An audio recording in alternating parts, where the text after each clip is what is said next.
Ivan Radulovic, and I am head of Department for Regulatory Impact Assessment in the Ministry of Finance of Montenegro, as well as a member of the Regional Working Group for Better Regulation. Today,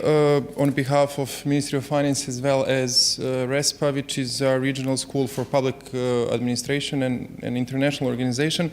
I will briefly present the findings of the baseline analysis when it comes to the regulatory impact assessment implementation in the countries of the Western Balkans, as well as the key recommendations which resulted from the analysis. So from the beginning of the transition process in Western Balkan countries, regulatory reform has been one of the key reforms due to the overreaching importance for the efficient functioning of the economy and all other spheres of the society. And it has been driven by the substantial transformation of the socialist legal system into market economies, which would contribute to the creation of the favorable business and investment environment, and there, as a result, positively impact the private investments, business startups, job creation, and efficiency incentives for efficiency among both private and state-owned enterprises. In the early 2000s, regulatory reform was partial and focused on the specific sectors or areas. And due to the necessity of creating a well-functioning legal system, the legislative reform agenda in Western Balkan countries was mostly focused on creating market economies. And it resulted in the drafting of a significant number of regulations that fulfilled market economy standards.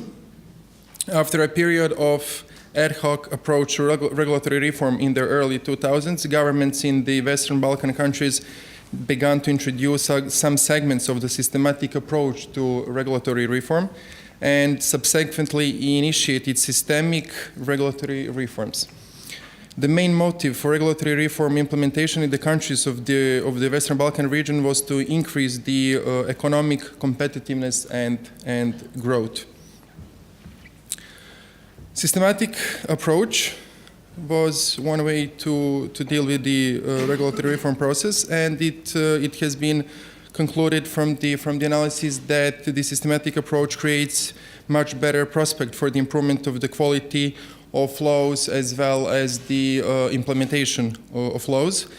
The same goes when it comes to the reduction of administrative barriers and therefore improving the quality of the legal and regulatory framework and environment as a segment of the business and investment environment. And in most of the countries of the Western Balkans, governmental awareness of the importance of regulatory reforms resulted in stronger political support for the implementation of those reforms. And the need for a strategic approach in the area was recognized, and most countries of the region, first of all, have adopted regulatory reform strategies as a single document or a part of the strategic documents in the previous 10 years. So, besides the adoption of the regulatory reform strategies, there have been other tools that have been introduced, such as introduction of mandatory regulatory impact assessment into the legal system of several Western Balkan countries, as well as the establishment of oversight bodies for regulatory reforms that consisted of both representatives of public and private business sectors. Also the implementation of the comprehensive review of regulation, which is also known as the guillotine, and improvement of transparency of legislative processes with the introduction of the obligatory public consultation process, as well as forward planning of the regulatory activities. When it comes to the recommendations that analysis provided, we can say that the region should continue to aim to implement and maintain strategic approach to regulatory reform. This approach should be based on OECD guiding principles for regulatory quality and performance.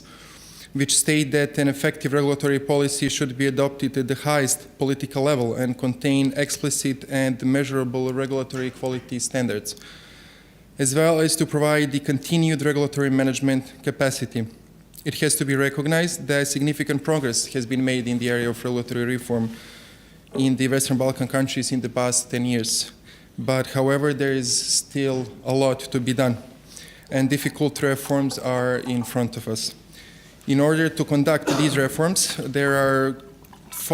a couple of key recommendations for the improvement of regulatory reform in the Western Balkans, and they're put forward. First of all, when it comes to the strategy and policies for better regulation,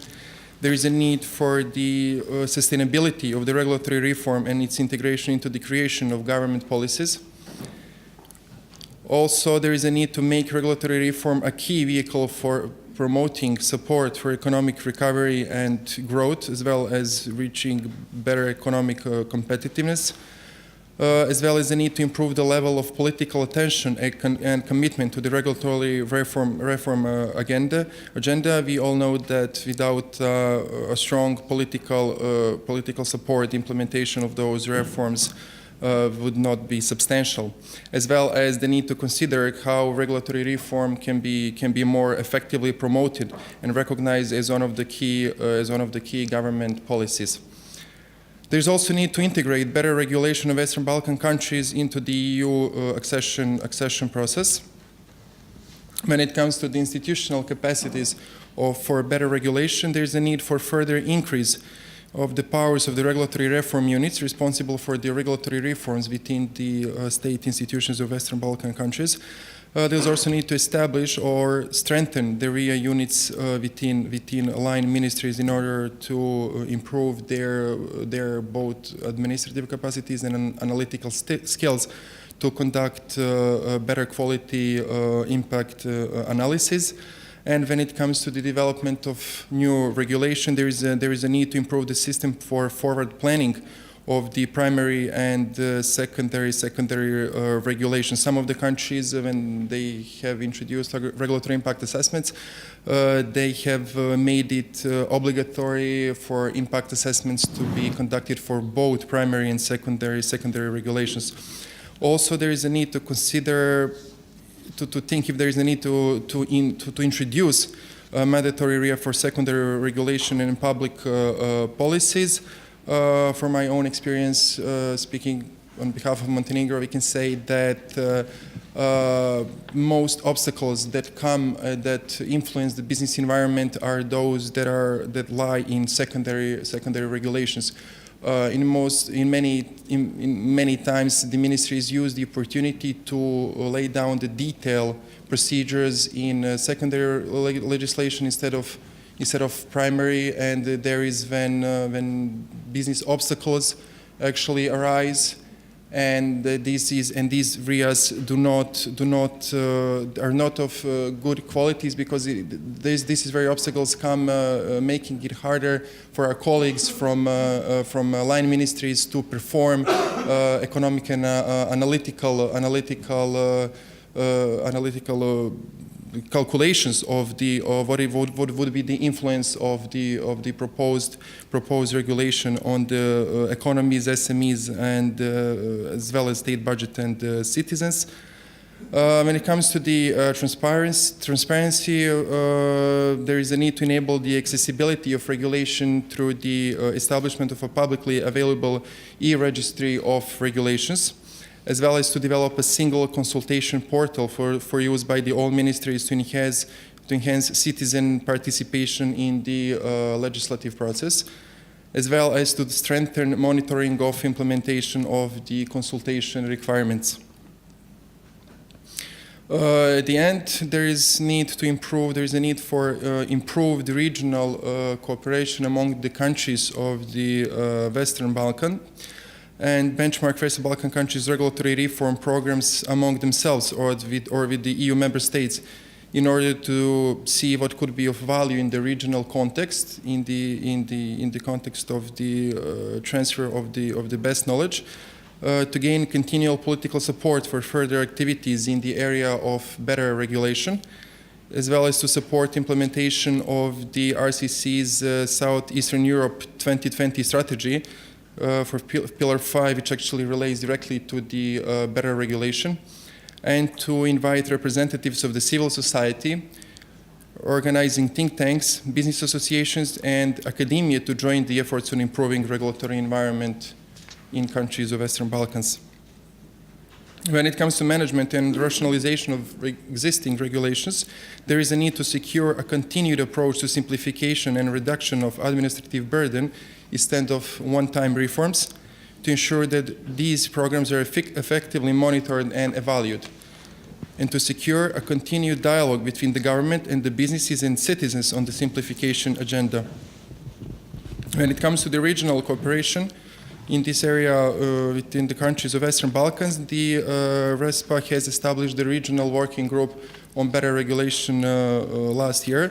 and members of these groups are senior public officials who are in charge of the introduction and implementation of regulatory impact assessment into their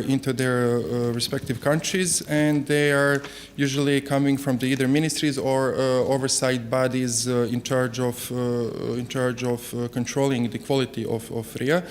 And the plans for the upcoming period include networking meetings to discuss the implementation as well as improvements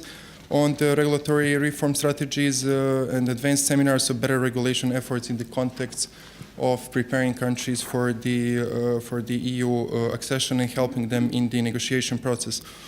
Also, this would be all from the presentation, but on the website of the conference there is the detailed baseline analysis for those of you who are more interested in the findings and what tools have been used to prepare the analysis. Thank you. Okay.